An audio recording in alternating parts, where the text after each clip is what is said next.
Okay, I'm here this morning to paint this boat right here. She's a coastwise cruiser, an Alden design, built by Graves in 1938. She's 36 feet, and we haven't tried to make the boat to be a super high quality finish or anything. This boat just gets a coat of oil-based paint every year, and that's quite enough for it. We're going to roll and tip it. I'm going to do the rolling, and Ken's going to do the tipping. Really, some of the problems with these paint jobs with oil-based paint, people roll on so much paint that they're not able to tip it out. The paint's too heavy and it runs. So the object here is to roll it so that it doesn't have an excess of paint, and then the tipping becomes pretty easy and it'll come out pretty nicely. Now, the next thing we're going to do here is just mix some of the paint. I'm going to dump both cans of paint into one of these containers here.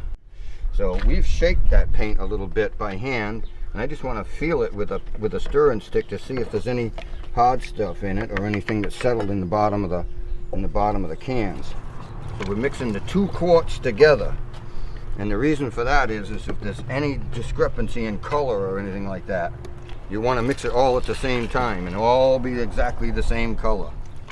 So this is called boxing.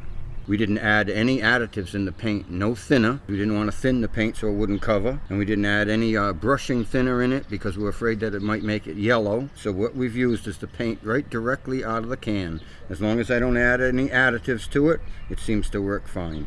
And now the basics of this is that you've gotten it wet. But if you tip it now, you've got no place to put your paint. So watch this. I'm going to do the tipping first. I'm just going to run this down here and run that paint right out on there, see? Look at that now. See how flat it came out? Look at that, Ken. See what happens? I'm skidding the roller, watch. Watch this now. There's bubbles, watch.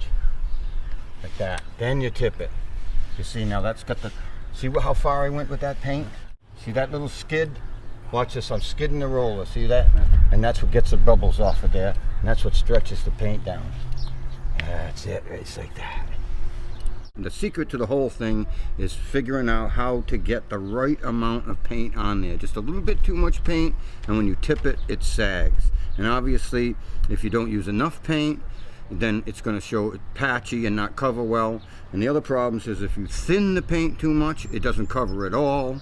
And to compensate for the sunlight, we went a little faster. On this side, we were able to go a little bit slower, but it all seems to work out just fine.